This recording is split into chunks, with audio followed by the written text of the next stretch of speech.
Everyone, welcome. I hope everybody can hear me. So, we are today moving on from chapter 5 to chapter 6 of the Bhagavad Gita in our overview series. So, chapter 6 is called Dhyana Yoga. And as we spoke while we were covering chapter 5, we said that in the end of chapter 5, Krishna did speak a bit about this chapter 6 as well. So, this Ashtanga Yoga process that is going to be discussed in chapter 6, it was mentioned very briefly in the 27th and 28th shloka of chapter 5 as well. And there Krishna spoke about, he said that before practicing the advanced stages of Ashtanga Yoga, one must become purified by Nishkama Karma Yoga. One must control one's mind fully, and one must be completely indifferent to, one must be completely unaffected by all material things. So, that was indication that Krishna gave in chapter 5 regarding chapter 6. Now, when we look at chapter 6, which has a total of 47 verses, and in the first part of the chapter, that is up to the 4th shloka, the discussion is about advancement in yoga through karma that is not expecting results. Basically, karma sannyasa and how one can advance in yoga through the process of karma sannyas. And then from the 5th to the 9th shloka, the discussion is about the Yoga Rudha stage. Yoga Rudha stage is basically the first stage of the yogi in the whole yogic process. Yoga Rudha is the first stage. And there also speaks about, when you actually climb up from the Yoga Rudha stage, you can give up work. There is discussion like that. And then from the 10th shloka to the 32nd shloka, the different stages in the practice of yoga, that gets discussed. And then in 3 verses after that, something very important gets discussed. That is the necessity of controlling the mind. The mind is, as we all know, a very turbulent thing. And how one can control the mind, that is also getting discussed in 3 verses. And then from 37 to 45, verse 37 to verse 45, Arjuna has a doubt about what happens if I am unsuccessful as a yogi. And then Krishna speaks about what if we are unsuccessful. That's also very pertinent for us, And then in the last 2 shlokas of this chapter, Krishna speaks about the topmost yogi. So this is how this Dhyana Yoga chapter is laid out. Ashtanga Yoga, which is basically a mechanical meditation practice, control of mind, control of senses, and focusing one's attention, concentrating on Paramatma. Paramatma is the form of the Lord that is situated within all our hearts. And how this practice culminates in Samadhi. Samadhi means when you are totally, fully conscious of that Supreme Lord. That is basically Samadhi. And in chapter 5, Krishna explained how to achieve liberation or mukti through Nishkama Karma Yoga. And then in the end of the chapter, he also explained how to achieve that same mukti through Ashtanga Yoga. And in chapter 6, Krishna is going to describe that process of Ashtanga Yoga in greater detail. And Krishna begins this chapter once again by speaking about the sannyasi. Krishna says that one who is unattached to the fruits of his work, and he who works as he is obligated, he is in the renounced order of life. He is a true mystic, not one who lights no fire or performs no duty. So, although when one is accepting sannyasa, he gives up all Agnihotra, that is normal. For sannyasi does not engage in Agnihotra. Krishna here again is asserting the importance of not giving up karma.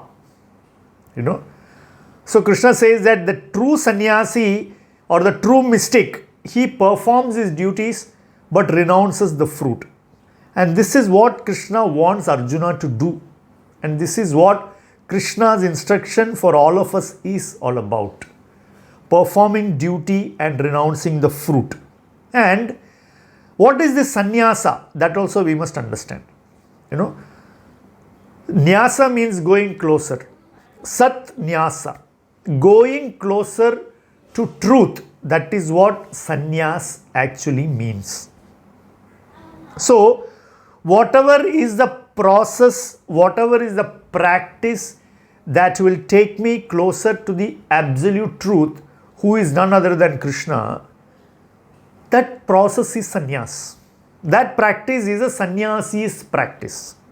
So, Krishna is again repeating this point, why? So that when describing Ashtanga Yoga, we should not become confused. Because in Ashtanga Yoga, it speaks about the yogi eventually going to the forest after renouncing all the nirdishta karma. So, Krishna wants to make it very clear to all of us that first you perform detached work. First karma sannyasa, then everything else will follow after that. And then Krishna goes on to explain what is the relationship between sannyasa and yoga. Krishna says, what is called renunciation, you should know to be the same as yoga, or linking oneself with the Supreme, O son of Pandu. For one can never become a yogi unless he renounces the desire for sense gratification. So in this chapter, previously in the second chapter, if you remember, we spoke about such equanimity is called yoga. Krishna speaks about the sthita prajna and his equanimous situation. Krishna said this is yoga.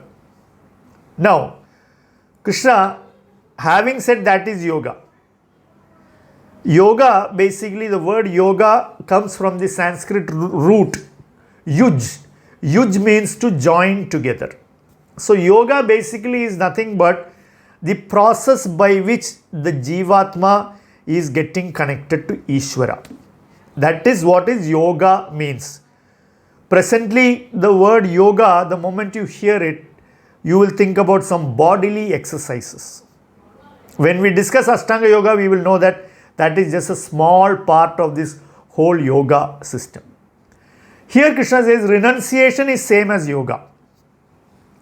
He is reminding Arjuna, because one cannot become a yogi unless one can renounce the desire for sense gratification.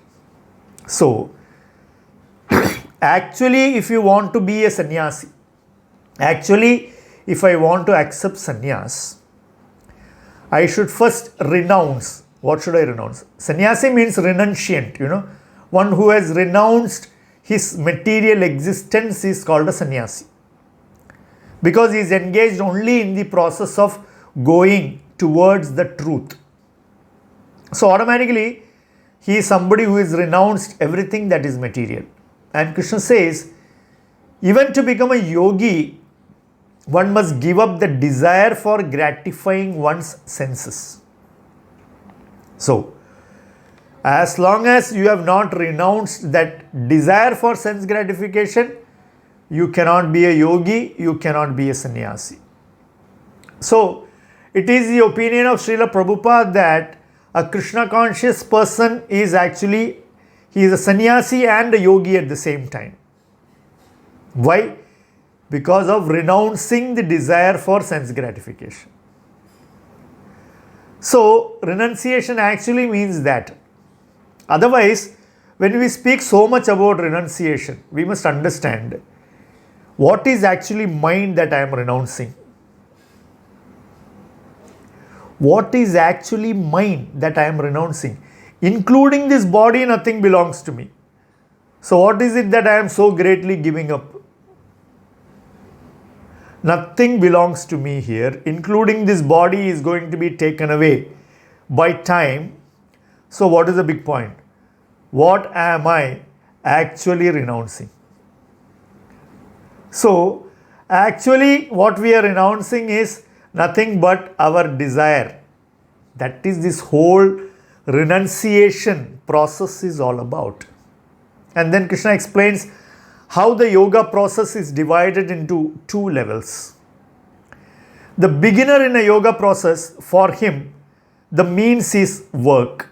And one who is advanced in the yoga process, for him, ceasing all material activities. That is what he needs when he is advancing. So, that is the two stages called Yoga Rurukshu and Yoga Rudha. Yoga Rurukshu means the beginning stage, the starter. Yoga Rudha means the advanced stage. And these two stages are divided into 8 steps. 8 parts. That is why it is called Ashta Anga Yoga. It has 8 angas or 8 parts, And at the beginning stage or the Yoga Rurukshu stage, one must continue with his work because he is not pure enough, he is not detached enough to give up work. And you can only renounce work at the Yoga Rudha stage. So, if you are following that Dhyana Yoga Paddhati, then you must understand that without actually getting to the advanced stage of Yoga Rudha, you cannot renounce working. And what are these 8 steps if we just go through that? The first 2 are called Yama and Niyama. That is do's and don'ts. In order to engage in yoga, which is a process of linking ourselves with Ishvara, the first 2 stages involve what one should do, what one should not do. Okay, this is Yama and Niyama. Prescriptions and prohibitions, we can say. After this aspiring yogi learns to follow the rules and regulations, he starts to practice the next stage, which are called asanas. Various sitting postures, also called as Hatha Yoga. All these asanas are mastered by this yogic aspirant, basically to take the body out of the equation. That is, you want the body fit enough so that it does not disturb you. Okay, that is why asana. And then the next stage is called pranayama. Pranayama is basically control of breath. You know why? Because actually our breathing is very closely connected with our mind. That is why they always tell you when you get angry, where does the anger come from? Mind. So they always tell you count from 10 to 1, take a deep breath, Most of the times you will find that if you take a deep breath, your anger will subside to some extent. So this breathing and mind is very closely connected. So pranayama is basically something that will help you to control your breathing process in such a way that it will free your mind to do what it is supposed to do. So, pranayama. And then the next level is called Pratyahara. Pratyahara is a stage where the yogi has to withdraw his senses from the sense objects. In the second chapter, if you remember, we discussed about the Sthita Prajna, and when Arjuna is asking how is he controlling his senses, Krishna will answer that just like a tortoise pulling all its limbs and head inside its shell. So here in the next stage of yoga, Ashtanga yoga, Yama, Niyama,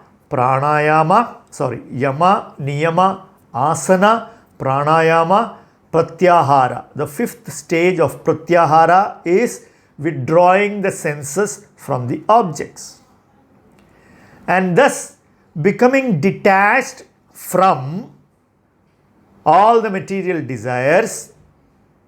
He practices the next stage, the sixth stage called Dharana. Dharana means to focus, single focus.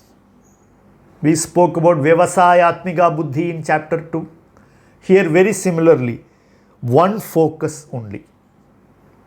And then from that focus, you move on to the seventh stage, which is called Dhyana. Dhyana is the meditative state. And that meditative state will actually lead one to the final stage called Samadhi. Samadhi. That means you have equalized everything, which Krishna spoke in chapter 2 and said such equanimity is called yoga. You see? So, Samadhi, he has no desires. He has no disappointments. He is simply filling his consciousness with his, whoever is the focus of his dhyana. That is that Samadhi. And we must understand that different transcendentalists attain different kinds of Samadhi. Because Samadhi means mind and consciousness is fully focused on the absolute. For a jnani, Samadhi is on Brahman. For a yogi, Samadhi is on Paramatma. And for the Bhakti yogi, Samadhi is Krishna. So, different type of yogis get different type of Samadhis. And when the sense objects are no more attractive to you, then only that Yogarudha stage will start. That after the Pratyahara stage only actually you are entering into the advanced stage of yoga. Until then you are stuck in the Yogarurukshu stage. So it's very important to understand that this whole yoga thing, don't think that it is some asanas that is helping you control your body, or I have a pot belly, so I do this asana. I have this, I have back pain, I do that asana. I have kidney trouble, I do this asana. All these are good. But actually, they are not meant for that. It's rather like using, what can I say, a cannon to kill a rat. A cannon is meant for much bigger things, not just to kill a rat. Just because you have a cannon at your disposal, you're not supposed to use it to kill small rat. It's like that. So these asanas are actually a part of something very big, and they can be used like that. But being Kali Yuga, people are actually utilizing the cannon to kill the rat, but doesn't matter. They have the cannon at their disposal, they are using it. We can't do anything about it. But however, we must understand that yoga does not mean these physical exercises alone. That is just one part of the total Ashtanga process. And the important parts we have covered. And then Krishna says that in the beginning of the chapter itself, Krishna will speak about the mind. He will say that mind should be used to elevate oneself and not to degrade oneself. I am sure this is very easily understandable for all of us. It is actually the mind that degrades us. All the degrading thoughts are formed in the mind. All the elevating thoughts are also formed in the mind. Krishna is telling us very clearly, use your mind for what it is meant for, to elevate yourself. And then he says something very important. He says that for one who has controlled his mind, mind is the greatest friend. And for one whose mind is uncontrolled, is his greatest enemy. In the Upanishad, there is a Vakya where it says, Mana eva manushyanam karanam bandha mokshayo bandhaya vishaya sango muktyai nirvishayam manaha. This is from the Amrita Bindu Upanishad. Mana eva manushyanam karanam. Mind is the only reason. Mana eva, certainly. Manushyanam for men, karanam, reason. For what? Bandha mokshayo. Bandha, getting bound. Moksha, getting liberated. Bandhaya vishaya sango. When you are becoming vishaya sanga, that is when you are concentrating on vishayas, means sense objects, what happens? That causes bandha. Muktyaya nirvishayam mana. And if you are able to remove your mind from the sense objects, you are getting liberated. You get to that position from where you can become liberated. And Krishna then says, when you are conquering your mind, automatically your happiness, your distress, your hot, cold, honor, dishonor is everything same. And such a person is established in self-realization. He is called a yogi because he is fully satisfied by virtue of acquired knowledge and realization. And he is self-controlled. He sees everything equally as the same. Krishna uses the very famous words, sama loshtranscha kanchana. So, Krishna says that such a yogi, such a self-realized person, he sees loshtra and kanchana as the same. Loshtra means mud, stones, you can say, ordinary stone. And kanchana means gold. So, when one is fixed in self-realization, one sees stone and gold as equal. If you go and tell at home to your wife that I am self-realized, so I see the gold and stone as equal, you may not get a good reaction. So, better to give that self-realization to ourselves. So, such a person, his mind is tripta, it is satisfied. Why is the mind satisfied? By jnana and vijnana. Because he knows and he has realized. Jnana means knowledge, vijnana means realized knowledge. You practice, you observe, you see the result. That is realization. Just like you study chemistry in school. So, jnana is theory, acid plus alkali is equal to something and water, salt and water. I think that's the formula. They will teach you like that. And then you will go to the lab and then you will pour something into that beaker and then the test tube and then you will see all the fumes coming out and then it becomes vijnana, realized knowledge. So you actually see the fume coming out. Until then in the textbook you read, you write in your notebook, oh this color will change from this to this, one ring will form in the middle of the stuff and all that. You go there and pour all these things one after the other exactly as per how you are instructed. You can actually see it for yourself. Jnana and Vijnana also like that. So when Krishna says Jnana basically means you are not this body, you are soul, you are linked with me. And then he also says you understand. To understand this you must practice like this. So if you practice, you will get realization. Then you become self-realized. Very, very simple. Very simple when we say it. Very difficult because the mind makes it all complicated. And then Krishna goes on to further discuss what is this Ashtanga Yoga, how that transcendentalist who is trying to be a yogi, how he should live alone and how he should be free from desire, how he should free himself from this possessive mentality. Krishna uses Nirashi, Ekaki, Rahasi. 3 words Krishna uses. Nirashi means without any desire, Ekaki means alone, Rahasi means in a very secluded place, and all these things.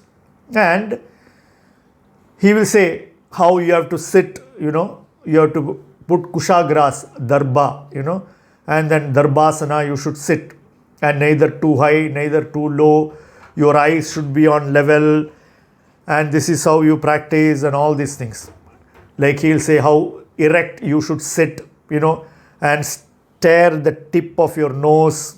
These are all, rules for practicing this dhyana yoga. And then he says how you must then do this dhyana by being achalam. Krishna says achalam means unmovingly, you see. And also he should be a pure brahmachari, the yogi. In order to get that, what you get? The purity. So in order to maintain physical purity, the yogi must also observe brahmacharya.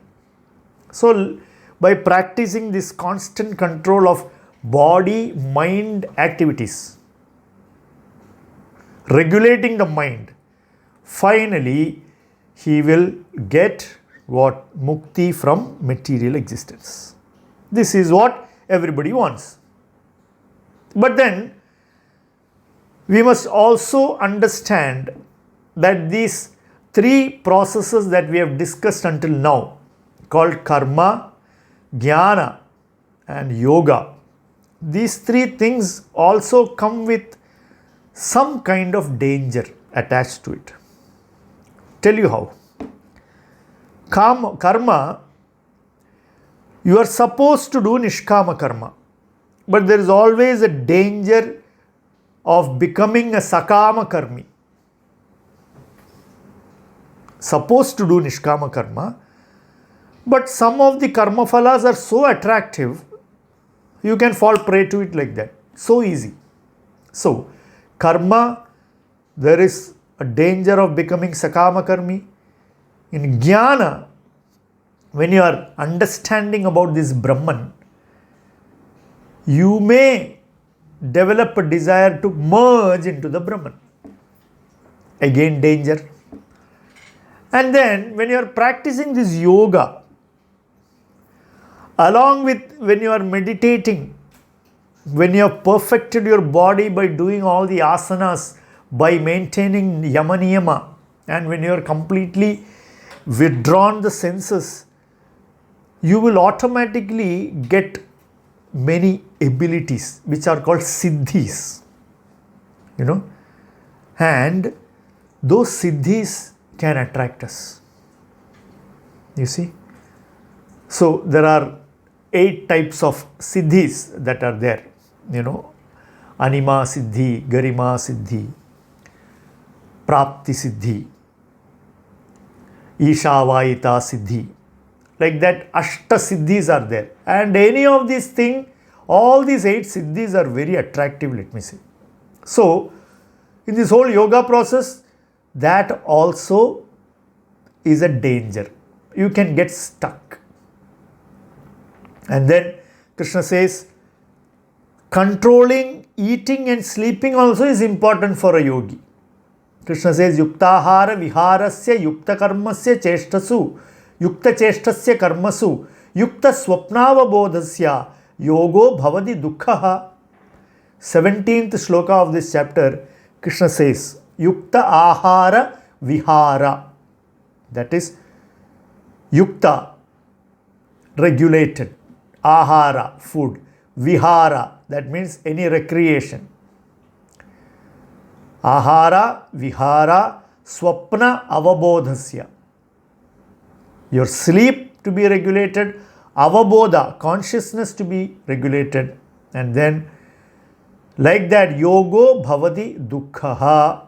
You can actually mitigate all material miseries by regulating all these things and practicing yoga. And then Krishna goes on to explain the perfection of this stage of yoga.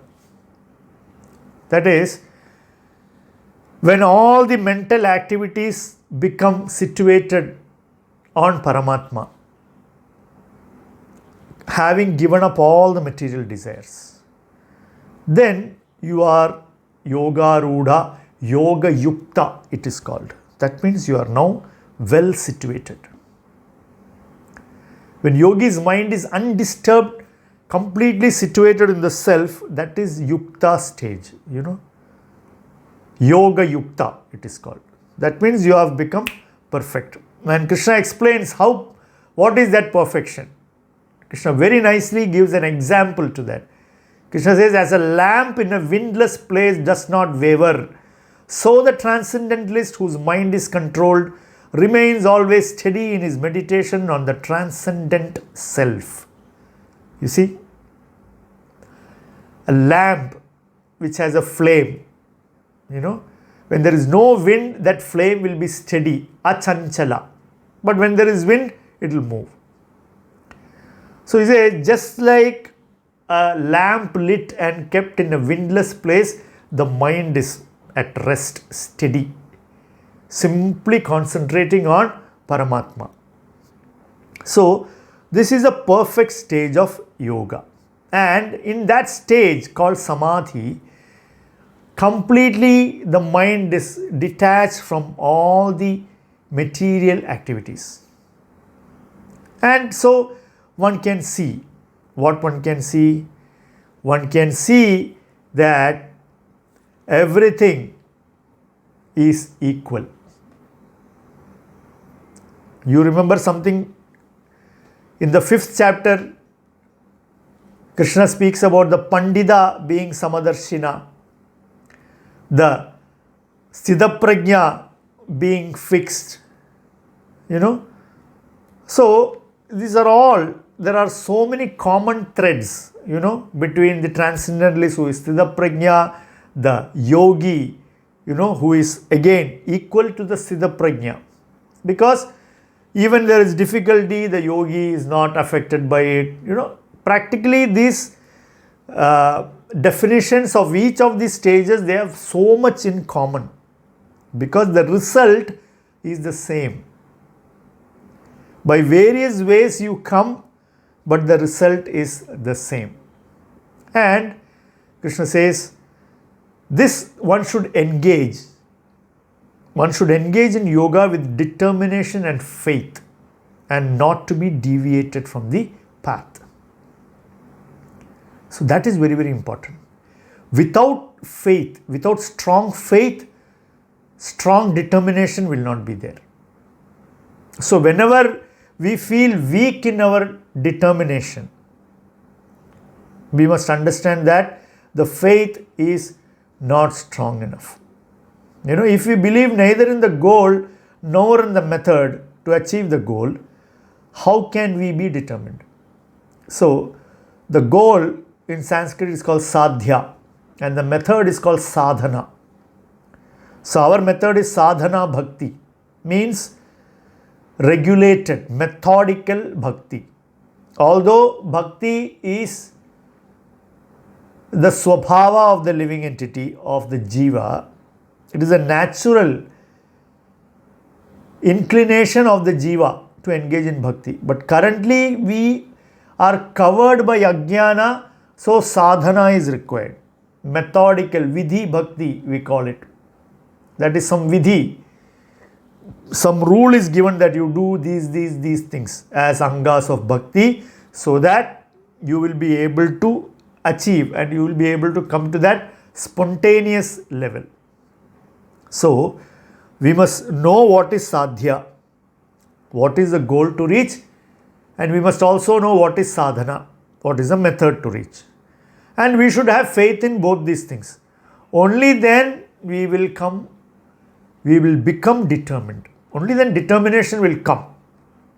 So whenever we are weak in determination, we must understand, remember the goal again, remember the process, the method to reach the goal. So like that, automatically, step by step, gradually, this will be improving.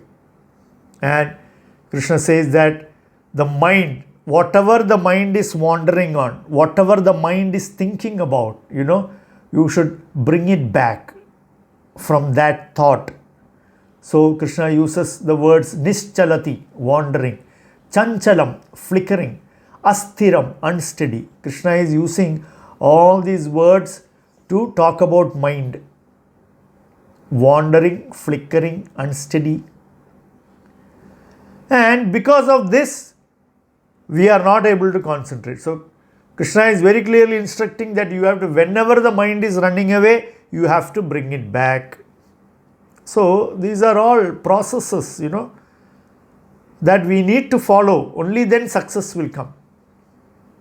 And he says, when the mind is fixed on me, when the yogi fixes his mind on me, he will attain the highest perfection of the transcendental happiness. And he will identify himself as, yes, I also belong to Krishna. I am a part of Paramatma. The yogi who is the Paramatma Nishtha, who has Paramatma Nishtha, he will understand that, yes, I am a part, like that. And perfection brings happiness. You see? So, that way, when the self-controlled yogi is constantly engaged, becomes free, then he attains highest happiness, perfect happiness, and he will observe that there is Paramatma in everybody. This also we discussed in the Pandita Samadarshina. And when somebody can see Krishna everywhere, see Paramatma everywhere, and can see that everything is within this Supreme Lord, Krishna says, I am never lost to such a person, and he is also never lost to me. That means when you are able to realize the presence of Paramatma, when we are able to realize the presence of Krishna, then he is worshipping Krishna like that. That Pashyanti, that seeing Krishna's presence everywhere, he is actually worshipping Krishna like that, and such a person can never fall down. This is the opinion of all the acharyas. So, this is one way of worshipping Krishna, to be able to see his presence, feel his presence everywhere. So, one must remember that. There is this interesting incident with Srila Prabhupada and George Harrison, who was one of the members of the world famous Beatles pop group, So when George Harrison was a very close confidant of Srila Prabhupada, he was a very strong follower of Srila Prabhupada, and he used to come and visit Srila Prabhupada many times. And then once when George Harrison had come, so Prabhupada asked his disciples to serve him some prasadam, and so they served him some samosa. And then immediately George Harrison told Prabhupada, so as per what I am learning, this is prasad of Krishna, and this is actually not different from Krishna. So Prabhupada said that you have got the perfect vision, So to be able to see Krishna's presence, Krishna's mercy, Krishna's influence in everything that is happening around, that is one way of worshipping Krishna. So the perfect yogi is able to do that. And he can see why they are in happiness, why they are in distress. Who, the other living entities, a perfect yogi can see why somebody is in distress and why somebody is in happiness. Because again, as I said in the previous chapter, we see, when you get that perfect vision, then you are able to see things for what they are. So, like this, Krishna will conclude all his explanations on Ashtanga Yoga. And now, you must also be wondering, what would be Arjuna's reaction to this? Because this is all something, now you come back and visualize for a moment. This is being spoken where? In Kurukshetra. Sitting on the chariot, a man who has refused to get into war, he is sitting on his chariot seat, his Gandiva is down, you are telling him all these things, giving him good indications that to go to forest and everything. Then, but by now Arjuna understands that karma is the only way for him. There is no other way. So now Arjuna will tell Krishna, I heard it, very good, but not practical for me. And Arjuna will say, because chanchalam hi mana Krishna pramadau balavadridam, he will say. Chanchalam, flickering, pramada, it is like mad. Balavadridam, also it is very, very obstinate, the mind, very stubborn. So Arjuna will tell Krishna, my mind is flickering, stubborn, mad, difficult to handle. You see? So how can Arjuna says, then how am I supposed to do all these things? How can I see all these as sama? How do I see Yudhishthira and Duryodhana as sama? Is it possible? So all these things, So he says that, so this is not good for me. So Arjuna will tell that controlling or subduing this mind is so difficult. He says, I can even control the wind.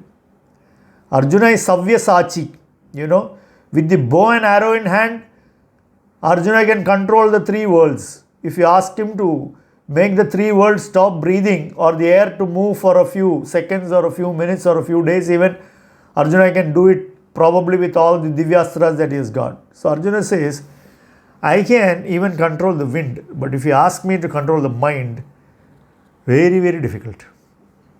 You see? Mind is called pramadhi. It is always, churning. Very difficult. And mind has this very peculiar attitude of kalpa and vikalpa, it is called. It is always accepting something, rejecting something, accepting something, rejecting something. Very difficult. That is why you will find that today your mind will accept something as good and tomorrow it will reject the same thing as bad. I am sure every one of us has this experience in our lives. Very difficult. That's the nature of the mind. So, Arjuna is now asking Krishna what to do. And if controlling the mind is possible, then how? How to do it? So,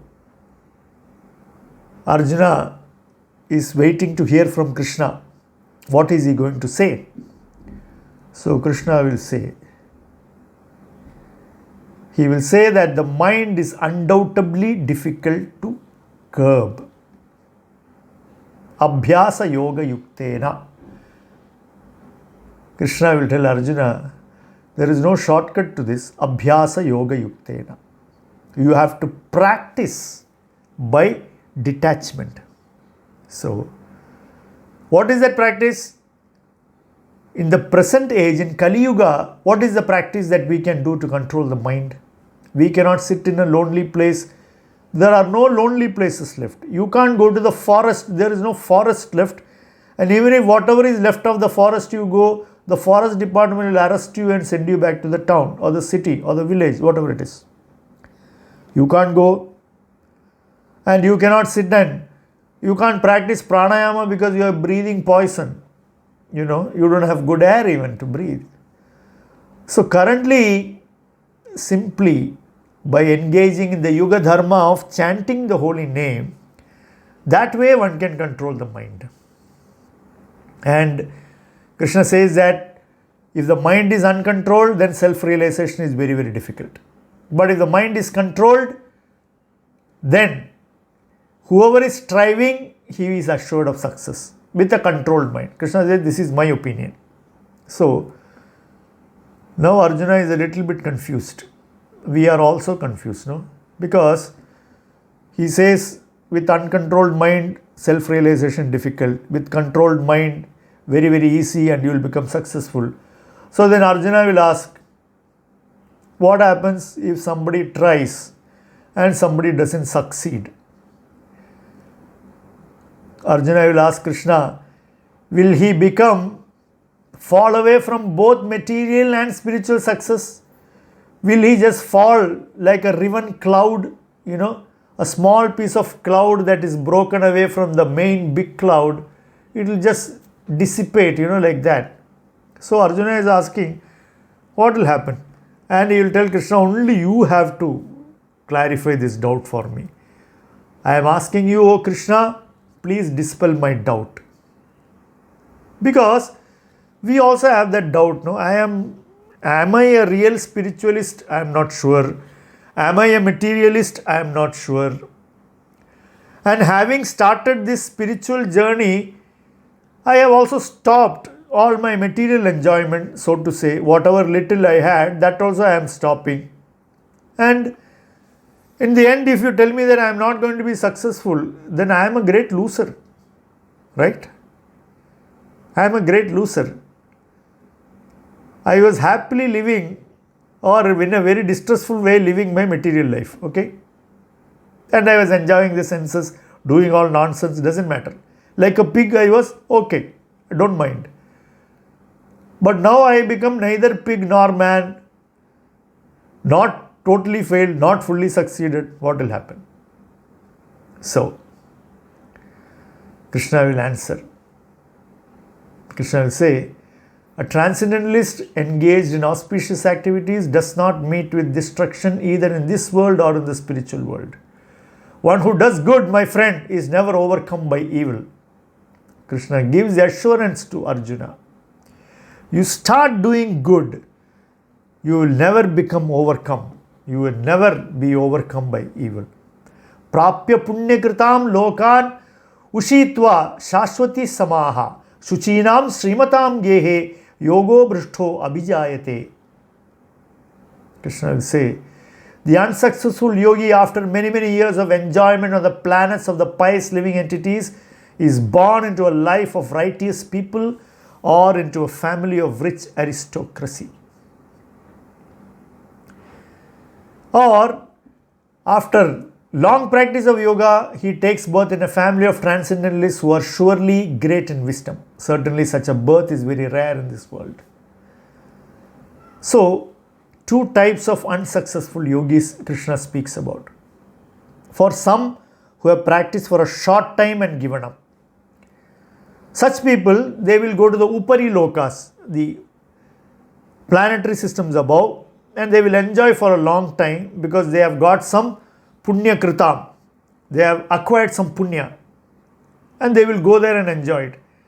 And then once they exhaust all that punya bank balance, they will come back to the earth and they will be born either in a Shuchinam Srimatam Gehe. Shuchina means a family that has good practices. Shuchi means purity. Okay? Into a family of pure people, or Srimata, where they have enough Aishwarya. So, in either of the places, he gets a favorable environment to continue his spiritual practice.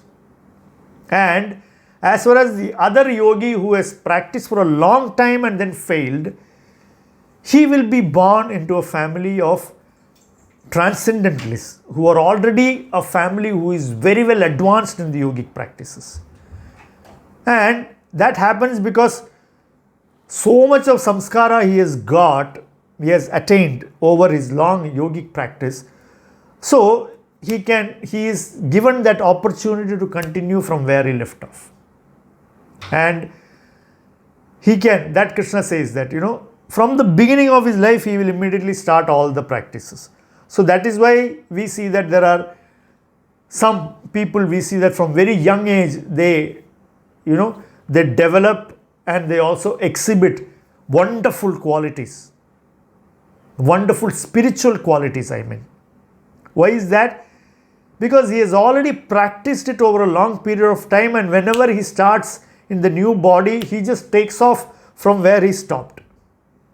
You see, that is why you will find all these so-called child prodigy bhaktas. It's actually simply he has stopped somewhere, the Purva Abhyasa is coming back. That's all. You see, that is the reason why you will find that some people are faster in spiritual life, some people are a little bit slower in spiritual life. It's all because of the Purva Abhyas. But any which way, to be attached, to be attracted to spiritual life is great. So the yogi actually, even if we are unsuccessful in this life, nothing lost, because you will get the chance again. You know. And then Krishna says that like that, when he is engaging himself again sincerely, ultimately achieving perfection after many, many births, he will attain the supreme goal. And Krishna says that actually a yogi, he is greater than a tapasvi, he is greater than a jnani, and he is greater than a karmi. Therefore, Arjuna, be a yogi, Krishna says. See, the tapasvi, he is performing so many austerities. Tapasya. Tapasya means austerity. Okay. But simply austerity alone, he will not be able to get knowledge. Okay. That is the tapasvi. And then there is a jnani. Jnani has knowledge, but his realization is ending at Brahman. He does not go beyond Brahman. Karmis and karma yogis, they are always tend to do fruitive activities, kamya karma. Therefore, they will do all good things, pious activities. You know, for loka kalyana they will behave. The karmis and the karma yogis, they will do all kinds of wonderful charitable activities. Okay. But the yogi, he knows the Paramatma sitting in the heart. So Krishna says, better than the karmi, better than the jnani, better than the tapasvi is the yogi. So Arjuna, you be a yogi, he is saying. And what is that yogi? Now Krishna, the last verse, 47th verse of the chapter, Krishna speaks about the highest yogi. Yoginam api sarvesham madgatena antaratmana Shraddhavan bhajate yo mam same yuktatamo matah. Yoginam api sarvesham madgatena antaratmana. So, among all the yogis, one with great faith, madgatena antaratmana. In his antaratma, within himself, he is thinking only of me. And Shraddhavan bhajate, he is doing bhaja. To with Shraddha. Loving service, when you perform for Krishna, he says, Same yukta tamo mata. He is the yukta. He is perfectly situated, closely linked with me, and he is the highest yogi. Yukta tamo mataha. Ma mataha means my opinion. In my opinion, O Arjuna, of all the yogis, one who has great faith and he is keeping me within his antaratma and doing service for me, Krishna says, such a yogi is the highest of all yogis. So, this is an indication Krishna is giving that all the yogis ultimately must become bhakti yogis. All the yogas are actually a means to come to the point of bhakti in bhakti yoga. Srila Prabhupada says that yoga actually means bhakti yoga. All other yogas are progressions towards that destination of bhakti yoga. So these are all paths. They should all come and finally join bhakti. From the beginning of karma yoga to the end of bhakti yoga. That is a long way to self-realization. So this is how this chapter gets concluded, the 6th chapter. So we will stop here. Thank you very much for your attention, and if you have any questions, we can take now. Hare Krishna.